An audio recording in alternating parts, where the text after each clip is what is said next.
Well, hello again, everybody. Welcome inside the announcer's booth. Chad Rosemay here to call the action that we've got, and we've got plenty of it. 12 races of the wagering variety. We do have a bonus race that we're going to be talking about here in a few moments as I bring in my pal, Randy Waples, the Hall of Famer, downstairs in studio tonight. And a good spot to be, Randy, because outside we see it. It's typical December, but we got some flurries going, and it's pretty frigid out there tonight. Yeah, I don't think I'll be wearing the parachute outside tonight there, Chad. It's a little windy out there tonight for my likings. But like you said, the show goes on. Show goes on, you know, that's what we're here for, and that's what we're going to do. And like I said, we got 12 races, and I don't know, I don't remember, like, I mean, I'm sure that it's happened in the last 3 years that I've been here, but you'd remember, you got a far better memory than I do, Chad, but I don't know if I remember an all-pace night on a Saturday night. Do you? Actually, to think of that, I think we had it last Saturday. Oh, okay. I think. There you go. Because I remember it being recently. Maybe it wasn't last Saturday, but I got a feeling it was. Oh, okay. Perhaps. But, yeah, thanks for putting me on the spot with the memory. Well, look at me there. You're saying it's last Saturday, and I can't remember. I'm asking you, so there you go. Yeah. Do you know where you are, Randy? Yeah. Yeah. Quick question, based on the frigid temperatures out there, tricks of the trade when you were out there, driving during your illustrious career, what were the little tricks you did to keep yourself warm? Didn't. No? No, I was actually quite lucky that way. Like, the only thing that got cold on me really was my face, and you just kind of try to cover it up a little bit, and my feet. That was really it. My hands never got cold. Even in the coldest nights, I drove with summer gloves all year long. I was lucky that way. My father didn't drive with any gloves. Maybe some of it trickled down to me. I needed gloves, but only summers. So I really didn't get that cold out there. Your feet weren't like Adam Sandler, Mr. Deeds, were they? Yeah, the black feet. Yeah. The frostbite. Stick a fork in them. Yeah, no, not quite that bad. But that was I was really lucky that way. I didn't get cold too much, but I think a big thing was with me was that I was usually coming into the barn in the morning, going with horses then, and it was a lot colder in the morning, it seemed to me, So maybe I was just used to it by night. Yeah, so we talked about a bonus race that we've got. It's an exhibition. I don't know if this is the third or fourth edition of it, but it's a holiday classic right here at Mohawk Park. Santa versus the Grinch is going to usher in our race program at approximately 6:20 tonight. Randy, you team Santa or team Grinch? I don't know. That's a tough question. You know what I mean? Like, I'm a little bit older now, so maybe Santa doesn't have quite the luster that he used to have when I was younger. Yeah. Always been a bit of a Grinch fan. I like the original Grinch movie, and I like the Jim Carrey Grinch movie, so I don't know. I'm a bit of a Grinch fan. Who played the Grinch in the first cartoon? You'd have to know that. You're Mr. Christmas. Was it Boris Karloff or something?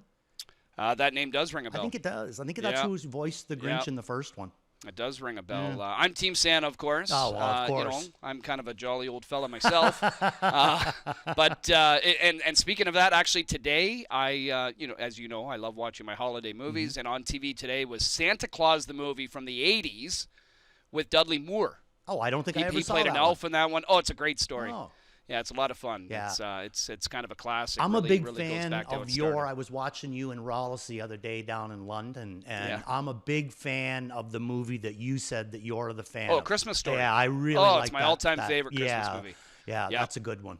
Yeah, I've been to the house in Cleveland a couple of times just to kind of visit. A lot of it was shot here. Yeah. Toronto, Burlington, Hamilton, things like that. So, but yeah, no, it's classic. And like I said to James, I mean, it's fun for everybody, but I specifically think if you're a dad with a son, it's just something you got to watch together. Yeah. Just a lot of fun. It was very, very good movie, no doubt about that. All right, so when you look at tonight's card, we started our 4-day stretch with an 11-race program last night. Now we get 12 tonight, but, we end up getting the mayor's preferred move to the Saturday because typically it's a Friday. Then we've got the open pace, and I just think the undercard is solid. It's just a good betting card, isn't it? It is. It's a really good betting card, and in case you hadn't noticed there, it's all paces tonight, Chad. Thanks, Randy. Yeah, thought I heard that somewhere. Yeah, we'll use that as a quiz next weekend. Okay. Race number 1 as we look at the field and what's going on wagering-wise. Well, the public, at least early, certainly in love with Blue Point. Is that where you're going to be attracted to? It's a pretty big drop, isn't it? It's a huge drop. You would have to think that if she's going to start making things happen, this is the race that she's going to do. What a massive drop! Wow. Coming down into this class, but she's not going to be my top pick. I do say that she's the one to beat. But there are a couple things. She's not really racing at her best. She does draw, the rail, which isn't necessarily the best starting option, Now, Maneri's going to send in a couple of changes with her. Now, usually with Maneri, I find it's an automatic lengthen their hobbles. But in Blue Point's case, he's going to bring them in. He's going to bring them in an inch and a half, which is fairly substantial. And then he's going to go from a set of blinkers to a set of blind. Now, almost just by looking at what he's sent in and the fact that she's got the rail, that he's tightening the hobbles up, that he's going to a blind bridle, it would almost make one think that she is going down the road. Like he's going to start her up from the rail, get her out of there, and get her going. Maybe that's why they're going to go with a little snugger hobble tonight so she doesn't make a mistake. But where I'm going to go, Chad, I'm going to go down to this Cause I'm Special. I'm going to try to start tonight off with a big one right off the bat. And 8-1 morning line on Cause I'm Special. And we're going to show you the qualifier, the lone qualifier. Now, I find sometimes in McNair's barn, and you've been doing this longer than me, Chad, but I find sometimes in McNair's barn, they only need the one qualifier, and a lot of times Chris Matthews is the one that qualifies those horses, and they come up with a huge effort right off the bat, and we both know how talented she is to begin with. Yeah, no, definitely. And as we know, Team McNair can have them ready to go off the bench. So we are going to look back at this qualifier December the 5th. A couple of horses in this race here tonight are coming out of that. Cause I'm Special was third. Beep Bop Alula, who's got post 3 here tonight, is fourth in this contest for David Kelly and company. So Chris Matthews doing the driving, as he's been driving, a bunch of the McNair horses throughout the winter so far here. As far as, from a physical standpoint, how she looks, given the time away, what do you think? Well, she looks fantastic. And what I really like is the fact that since before even the 3/4 pole, Chris keeps looking to his right. If you don't have any go, the last thing that you're doing is looking around your horse. You know what I mean? Because you're just waiting to make sure that nobody runs you over. If you have go, at all times you're looking around your horse because you don't want to put into a place where you don't want to be.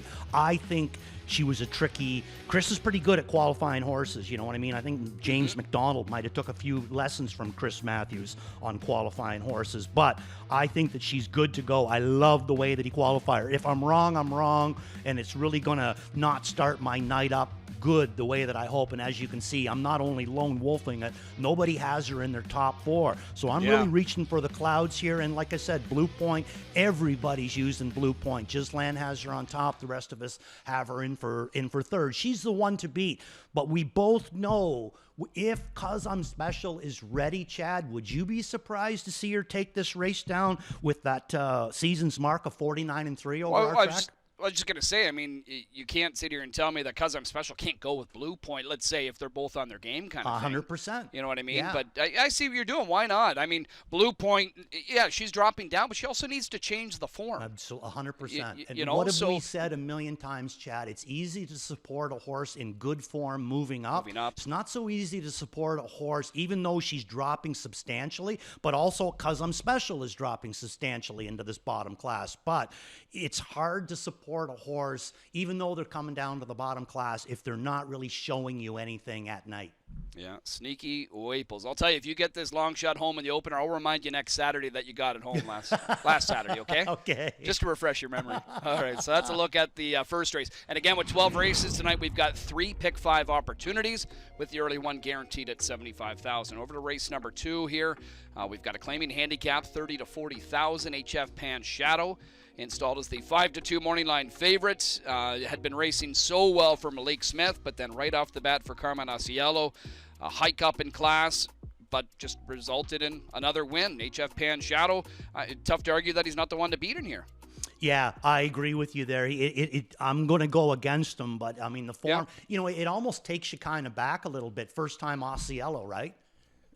Yeah, that used to 100%. Be 100%. It was almost times automatic. Right, huge angle at one time. You know what I mean? And here we go. We see this angle working with HF Pan Shadow, but I'm going to play against him in this situation because there's a couple of other ones that I've been kind of tracking in here as well, and I kind of like them. And the one that I'm going to go to is How Mac Victor. Now, there's a couple of horses tonight that I had up on top last week, this being one of them, and we're going to show you his replay. Now, one of the biggest reasons why I liked him so much last week was 2 starts down. He's got the 8 hole in the 40,000 claimer, and he's on top a quarter and 25 and change. Obviously, the gate speed is there. So I stick him on top out of the 7 hole, one closer, and he ends up getting away 8th, pacing his first quarter in 28 and 4. And then it was just catch up after that.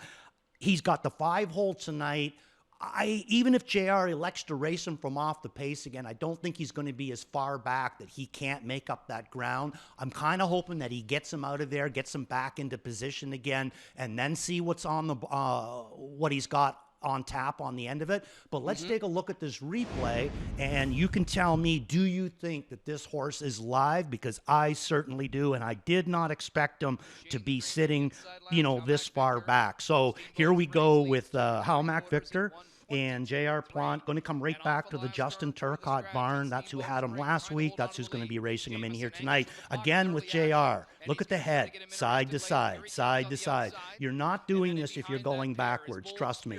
You're not looking forward, side to side, to make sure you're not in a place where you shouldn't be. He tries to thread the needle here, and he does, but the momentum's already on the outside. But look at him come, and nowhere to go. Now look at him trying to gather this horse back up so he doesn't step on a wheel or get himself into a bad spot or hook a wheel.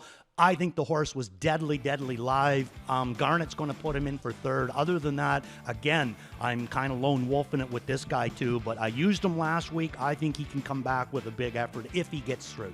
Yeah, in the start prior when the claim was in, I mean, they got pretty aggressive with him early, went a big league opening quarter, and, it almost looked like it was more, let's sort of rebuild him back up. Could be. Kind of took it easy on him there because he was stung pretty good the week before, and he finished with, some power and some confidence. And it works, Chad, if he gets through. 100%. Right? If he gets through, he's a winner in that race. So technically, it would have been a great drive. It just, as it worked out, he didn't get through, but I think that we can jump all over it this week. Yeah, it looks like the 4 horse was a private sale because I think this was the one Dave was training for Jen Bongiorno, right? Yes. Yeah. So some new owners, Gary Murner taking over the training. There's some decent looking lines here, Steamboat Springs, but to go Maneri to Murner, especially in these claiming levels like this, most of us will probably look at it as a lateral move, right? Yeah, I would have to think so too. The one that I got in for second is the one that actually scares me the most, and that's Early Action. I thought he had a good race last week for Carmen Auciello, and then he had the week before that, he was in Putty's barn where he was a winner. Tonight, back in Putty's barn too. So I think he's going to be extra tough. I'm just hoping that JR doesn't give up too much ground with the 5 horse. All right, that's a look at the second race. We're going to skip over a few coming up in races 3, 4, 5, and 6, but just to note from a wagering standpoint, 3rd is the early pick 4, 4th the pick 6, race 6 the mid pick 5. We're going to go all the way over to race number 7.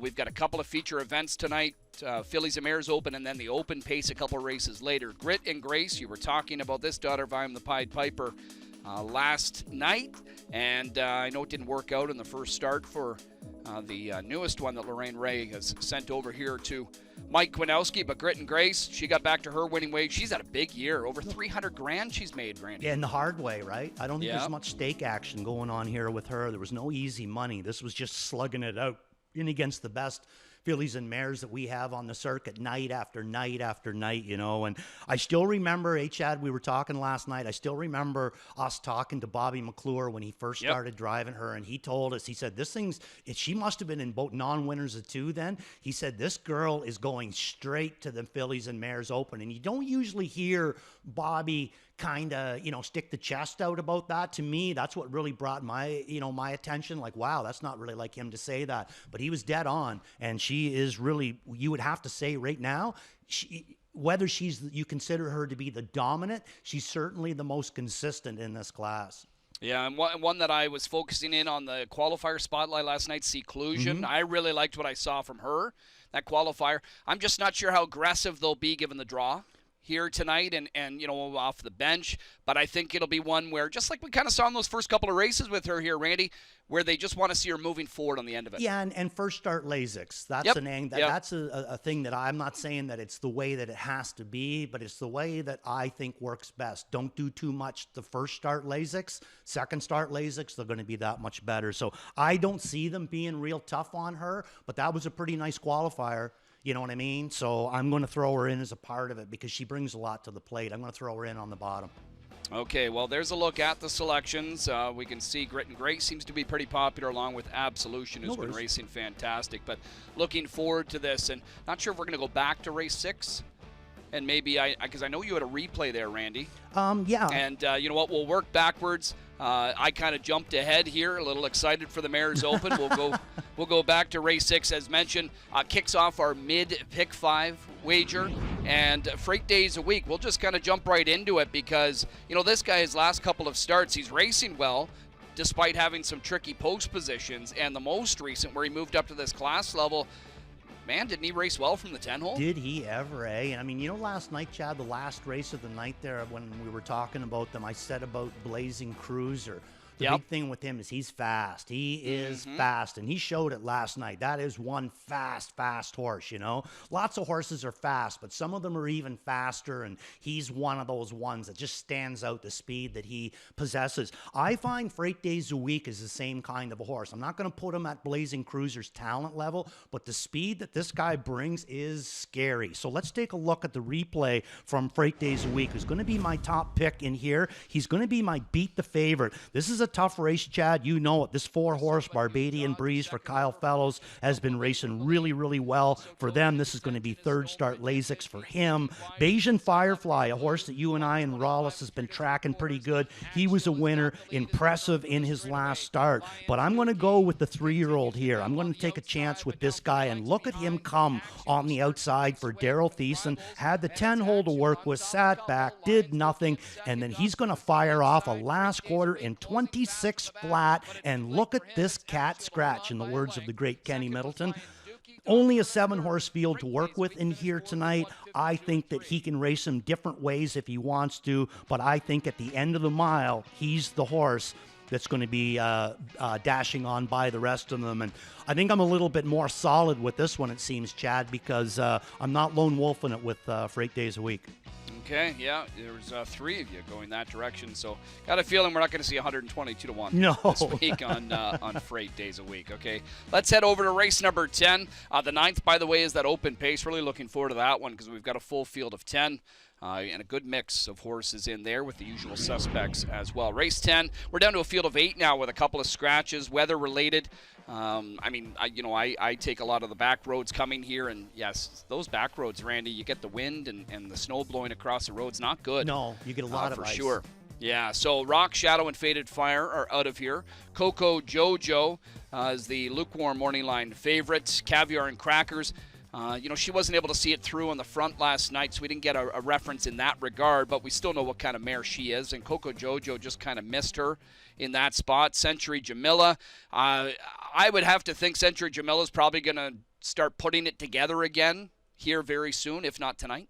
It could be, when she had her first start back, I put her down as a +1. Yep. And which to me is needs one more race. And then last week, she does get beat, but he raced her differently. He put her on front. He made her tired, and that is a good way to increase the fitness very rapidly. Let's put it to you that way. So I'm expecting that Century Jamila is going to come up with a big one in here. But again, last week I had the 5-horse Miss Quicksand in on top, and she ended up going off at 20-1. Yeah. And boy, oh boy, did I ever think that I was going to come out with a big one here. So let's take a look at the replay of Miss Quicksand, who's going to be, I'm coming back to her this week. Okay. Like I said, last week, 9-hole, I put her up on top, and I really, you can see here, Trevor, shoulders back with Trevor. He got her away into a great spot, but there were some removes, and as the race goes on, she's just going to take a shuffle more or less out the back. Now she's going to be into a spot here where she's down in amongst them, and Trevor's going to look for room, but it just isn't going to be there. And again, with the side to side, you can see he's looking to put her somewhere. He turns her head, tries to knife her in between Jody and Phil, but the momentum isn't there. Now he does have a bit of momentum. Is there anything there? Yes, there is. So I'm going to take a chance with Miss Quicksand. Last week she was in the non-winners of 6,000. She's got a much better post to work. Well, Garnett's going to go with her this week. She's got a better post to work with this week, and I just think that she's in a lot cheaper too. There is a couple in here that are fitting in here on the non-winners of 2 docket.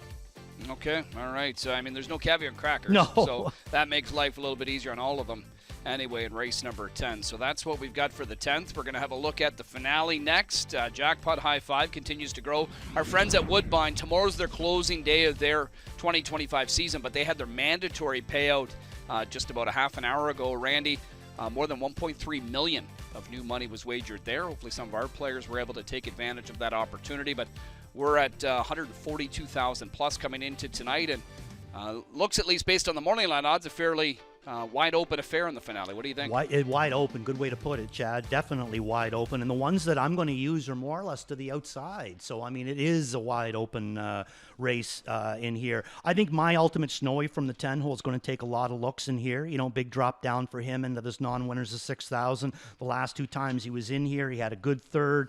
And then the race before that, he just took a bad park and didn't do a whole lot in there. But he's going to take a few looks. Handy horse, picks up Louis Wah in here tonight. But I'm going to go with the 8 horse. Why wouldn't you is the route that I'm going to go with this okay. Son of Bettor's Delight. We're going to show you the replay in his last race as well. Had the 9 hole in his last start. Made a bit of a float leave, I guess you would call it. Tyler got him scared out of there pretty good. Got him away in 5th. And then just never really anything happened after that. But this guy has always got good movement on the end of it. And to tell you the truth, every once in a while, he can chop a mile. He can go right to the front and chop a mile. And not only chop a mile, but chop a big mile, too. Look at his season's mark this year over our track. 49-1. There's nobody in here that's, you know, there's a bunch of them at 50. Nobody has a sub 50, but this guy does, and he's done it very, very quietly. So let's take a look at his last race. Again, you know, nowhere really for him to go, but he does show on paper last quarter in 27 flat. Look at the odds on him last week, 107-1. Wow. You know, if I got half of that, I'd be happy. No, that's not asking much, is it? But take a look at this guy, Chad. You can see him with Tyler Borth. Like I said, got away mid-pack. You can see him starting to move up the inside now. A bit of a lazy horse. He is a Bettor's Delight, so they got to chase him a little bit more than some of the other ones. But again, when he's moving forward, he keeps moving forward every single time. And he's going to take this is a tougher class last week that he had to race in. I think that he's going to much like this one better and look at good legs on the end of it. And like I said before, just because they've been racing him from off the pace, it doesn't mean they have to. I have seen this guy chop miles before, so I'm lone wolfing it. But a few of the other handicappers, yeah, they got him sprinkled in there. Yeah, sprinkled in. So yeah, I mean, I think you can make a case for a bunch of them here in that finale, and perhaps a good spot to have that Jackpot High Five. A good-looking program with a couple of preferreds on tonight's card, or opens, I should say, for the mares and the boys. 3 opportunities with the pick 5s. On track here, it's fan appreciation night. Good crowd down there. Lots going on. I know there's a scarf giveaway, some complimentary programs, and things of that nature. And then before we get our race program underway, we've got our holiday showdown between Santa and the Grinch, and that's coming up on the other side of the break. Stay with us.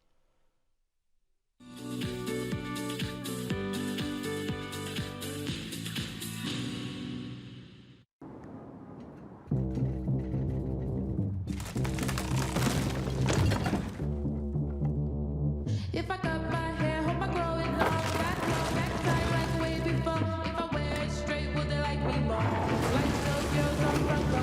I don't want no struggles, I don't want no fears. I don't want no struggles, I don't want no fears. Now time to feed myself and soul. Time to feed myself and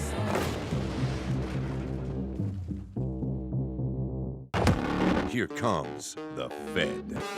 It is Confederate. Isn't he magnificent? He seized more than $2 million in his illustrious career, with arresting victories in the most wanted list of races. Confederate 146-1, a world record. Confederate destroys them. Hailing from a long line of heroes, he's destined for greatness. Confederate, standing at Diamond Creek Farm.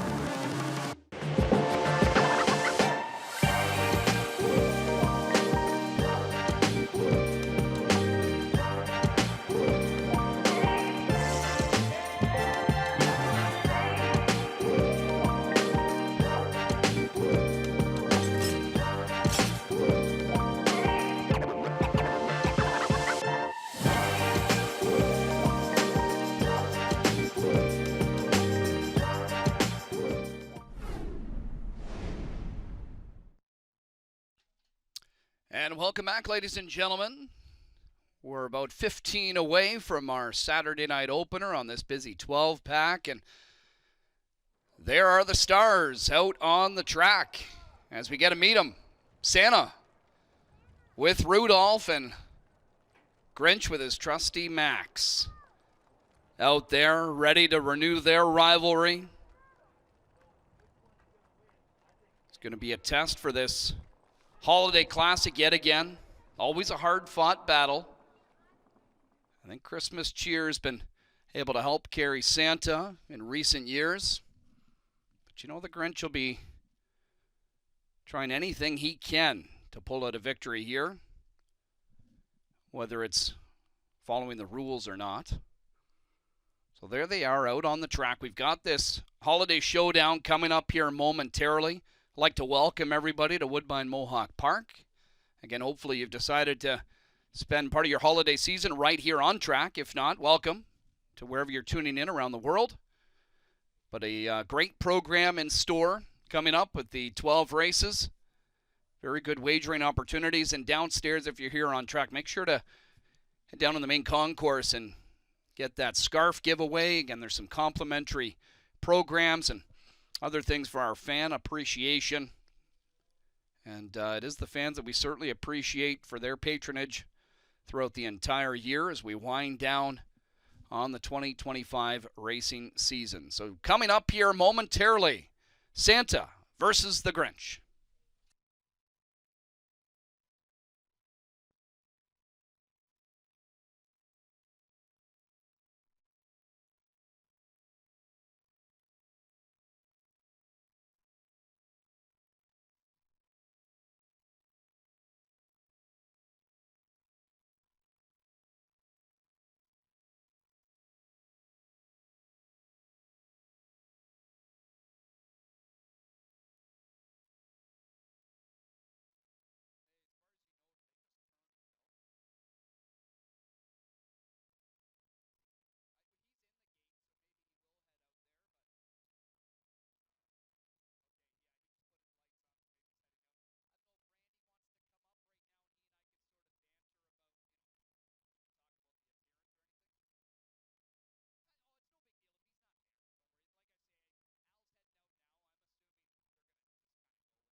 The so-called ruiner of Christmas still out there warming up as they get their preparations in before this big showdown. That's the Grinch. He's wearing the 4 saddlecloth with the 1 from the rail. There's Santa. Obviously teamed up with their colors. Got to say both Rudolph and Max out there look pretty good. Got some fans starting to come out to the track now, braving the cold and the elements to get a glimpse of Santa and the Grinch before this big showdown.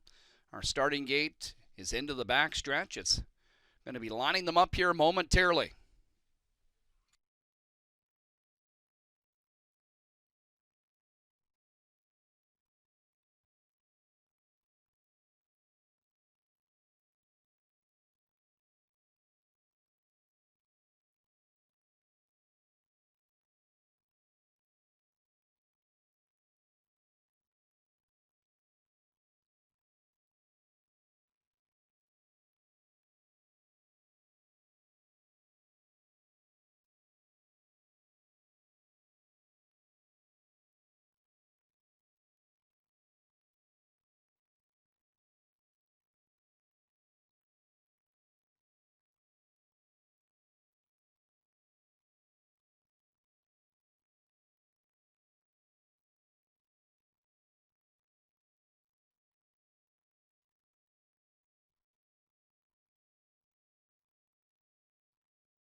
And it's time, ladies and gentlemen, as the starter has opened the wings of the gate.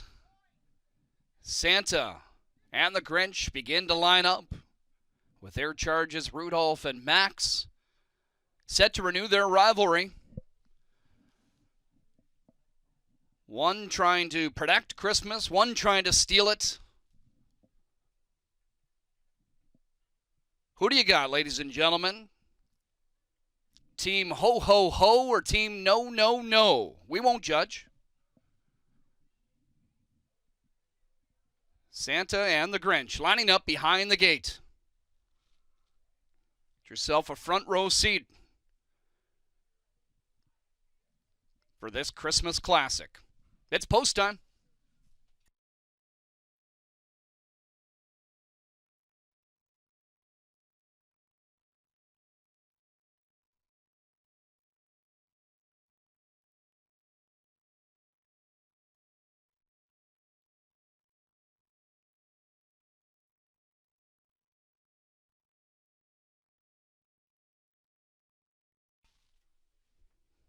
In the hands of the starter at the top of the stretch, Santa versus the Grinch. They're picking up speed. We don't expect both parties to play nice, but everything, at least early on, looks all right there as Santa, with the bells jingling, is going to leave out of there sharply. Santa goes out to a clear early command. Well, we got to feel like the Grinch he's setting up shop there in second, and he did it like he planned it. He's certainly up to something as they head into that opening turn. Looks like the Grinch is already starting to angle here. So the furry beast brought to the outside. He's going to challenge Santa early. The Grinch inching closer now. And we know he's up to something, and usually it's no good. So we get a lead change into the backstretch. The Grinch takes over from Father Christmas into the backstretch, opens up a quick 3. The mean one leading it, heading up to 3/8. with Old St. Nick trailing in second. He's still cruising comfortably, however, powered by his cookies, cocoa, and holiday cheer. He could use a little bit of that holiday cheer right now, folks, to see if he can make up some ground on the Grinch, who's trying to steal away with this lead on his way to ruining Christmas. They've got a half mile in the books, and it's still the grumpy green one on top heading into this turn, with the jolly old elf now starting to inch in behind him. The Grinch, though, still showing the way with just over 3/8 to go. And I'm sure the pace is going to begin to quicken here. And I think there's some nervous kids in the audience and some grown-ups worried as the Grinch is still out to a 2-length lead on Santa coming to this final turn. And now starting to angle out of the 2-hole, here comes Santa. It's Chris Kringle mating up now with the Green Menace. And as they turn for the stretch, they're side by side now. It's joy versus jealousy. Santa up on the outside, trying to dig deep, see if he can find some more. We need some holiday cheer from the crowd here. We got to help him home, guys. We can't let the Grinch grab this on the inside. Santa coming up on the outside. They are neck and neck, and Santa is going to get up in time. Christmas spirit wins it again. Christmas is safe for another year. It's Santa prevailing over the Grinch in another edition of the Holiday Showdown here at Mohawk Park.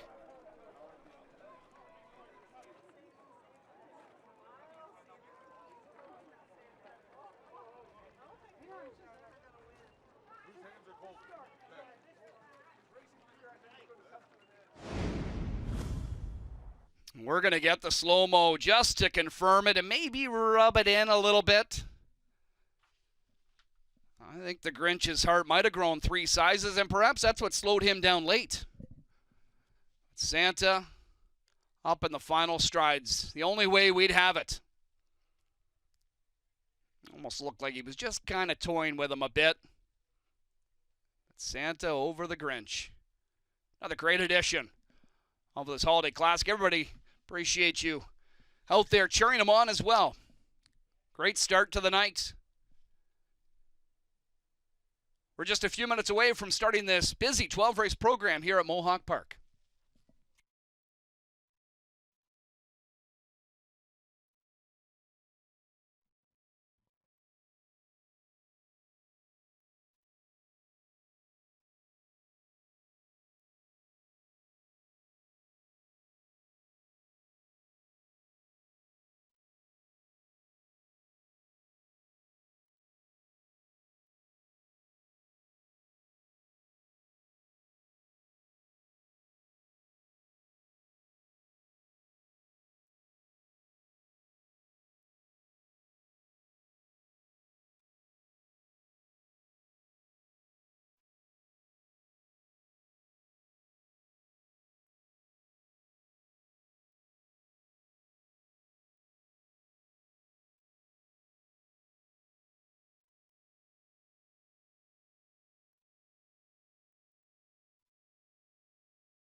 And it's only customary, ladies and gentlemen, that the winner come back to the Winback Farm Winter Circle here at Mohawk Park, and we'll bring both competitors back here. I think the Grinch is having a bit of change of heart, able to overlook it. Santa wins again. The red-suited wonder able to defeat the Whoville villain here at Mohawk Park. Some great kids able to get an opportunity to get a photo op out there with the stars of the show. Congratulations, Santa.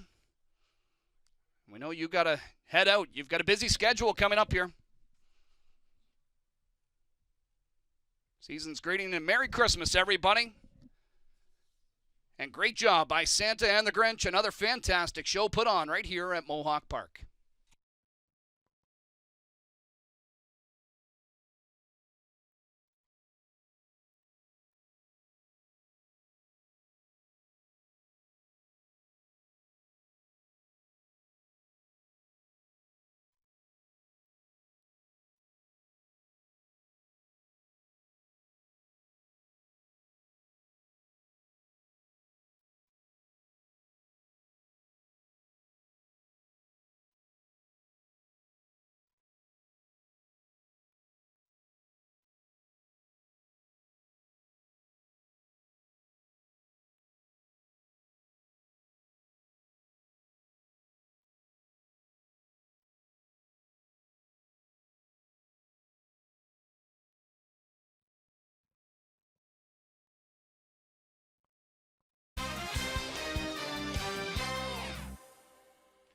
All right, Santa gets the job done there. Big help, too, I think, by Chad Rosema there, pushing him home, carrying him home, calling him home. Way to go, Santa Claus, getting the best of the Grinch. But you guys know this has been like our paddock judge, Jody McGilvery, told me. This is like 3 or 4 years in a row now that Santa's won.